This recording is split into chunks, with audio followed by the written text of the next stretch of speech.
Hello guys and welcome back to Car Obsession. In this video I take you through the new NissanConnect infotainment system which has been fitted to the latest Nissan Micra. Now the reason why I've done it as a separate video is because my other Nissan Micra videos were getting quite long and I didn't really want to make them any longer. So this video is dedicated purely to the NissanConnect system and I basically run you through the features and how well it works. If you have any questions about the system, please do comment below and I will answer them to the best of my ability as quickly as possible.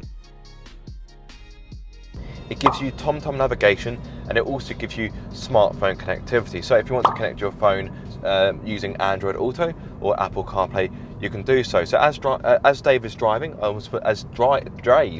Yeah. As Dave is driving and I'm a passenger, I'm going to have a play about with the infotainment system. So let me get my little camera out. There we are. So here we are. I believe it's 7 inches, isn't it? 7-inch display, yes. And it does look quite crisp. The graphics are quite nice. We have had a bit of issues with navigation today, I won't lie.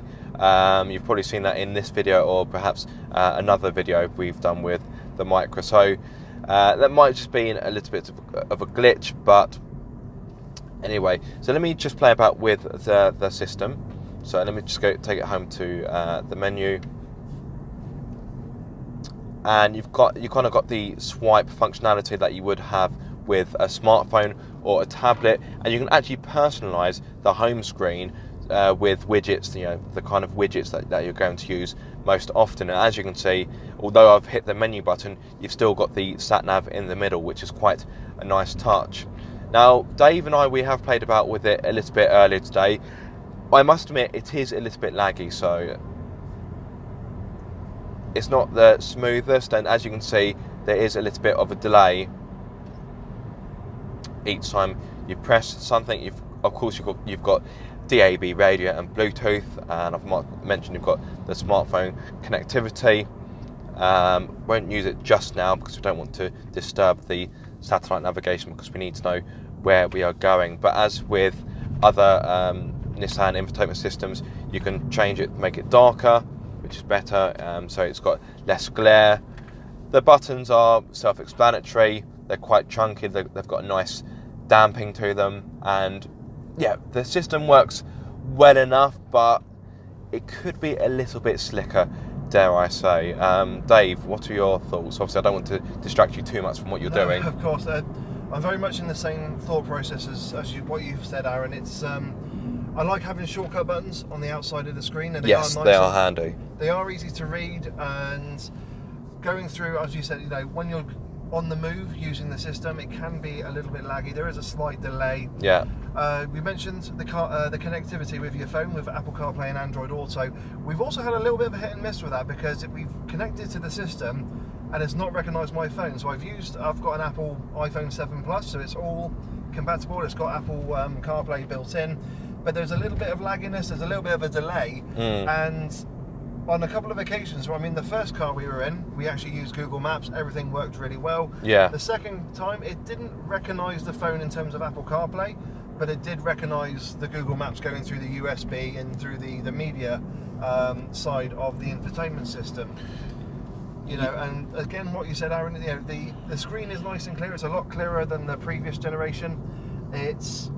I would say, and you know, it's still behind something like the Ibiza that has got absolutely wonderful. And that's an 8-inch touchscreen, but that's got such a slick design on it. I mean, if there's any issues with the Seat's version or Seat system, is the fact of, you know, because it's so shiny, you get lots of grubby finger marks on it. Yeah. That's a very small negative on what is a very good system, and considering that even the top of the range system that you will get on cars in even the segment above, so cars like the Volkswagen Golf, Seat Leon, on 9.2-inch systems, you're getting an awful lot of, you know, media capability in your car for very little money, and that's a brilliant highlight on cars like the Ibiza, and you know, even Ford's system as well is very similar to it, but it has its own way of doing it. But I do class the Ibiza and the Polo, even though they've got the same system, of probably having the best systems in the class, definitely. And the new system has got single line search. So when you're searching for a destination on the navigation, you don't have to keep entering in different postcodes and the street name and everything. You just literally type it in. I would show you, but I can't cancel the route. Hopefully I'll show you later once we have reached our destination, which is actually going to be the airport to catch our flight home. But yes, basically it's similar to, I suppose, if you go into Google Maps, you just type in, it doesn't have to be the street name, you can type in the business name and it should find it. Now, we did try this earlier. We used the system to try and find the restaurant where we were having lunch and it didn't recognise it. So again, that could just be a little glitch, or it could just be that particular restaurant, for whatever reason, it couldn't pick it up. So that was a little bit disappointing, if I'm going to be honest, and we are here to, to be honest and to critique the car. But the system as a whole, yeah, it's good. It is better than the outgoing system, and it's really good to have that smartphone connectivity, because, let me turn you guys around, just change the angle up. It's good to have that smartphone connectivity, because that was an area I really missed when I drove the Micra last year. Not being able to plug my smartphone in. Yes, you have Bluetooth, but it's nice to have that kind of interface that you recognise, and you have your own kind of apps and functionalities that you would have with your smartphone, whether that is an Android or indeed an iPhone. So overall thoughts on the system? Yeah, it is better, but it's not perfect, and I wouldn't say it's quite foolproof. I would like to do a final point out. A lot of these tests, when you go overseas on them, a lot of the conditions are different. The roads are different here in Portugal compared to the UK. So it'll be interesting to see. I mean, Aaron, you mentioned the one line search. When you're looking for an address or somewhat, we've not kind of put postcodes in. So it'd be interesting to see in the UK if they will accept UK postcodes. I'm sure it will do. Because that's kind of a big one. That's how in the UK we do look for addresses. We go from the postcode first and work our way up. So again, it's kind of, if it does work, it works absolutely well, and that would be a brilliant feature for that sat nav. If not, you've got the added bonus of having Apple CarPlay, Android Auto, which use Google Maps, which is at the moment kind of one of the best systems out there, and it's free on your phone, so it's always a benefit. Yeah, exactly right. The system overall it's not bad, but it's not quite where it could be. I did have another point about it, but I must confess it has slipped my mind. Oh yes, the door-to-door app.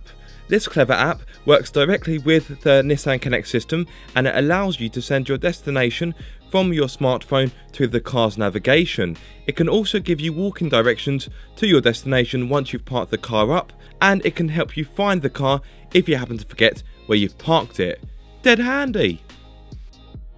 So on the whole, the system looks pretty good, but I definitely think there is room for improvement. Thank you so much for watching this video. I hope you have enjoyed it. If so, give it a massive thumbs up. If you are subscribed, don't forget to click that bell icon so you get notified every time I make a video. And if you aren't subscribed, guys, what are you waiting for? Be sure to subscribe for more car obsession.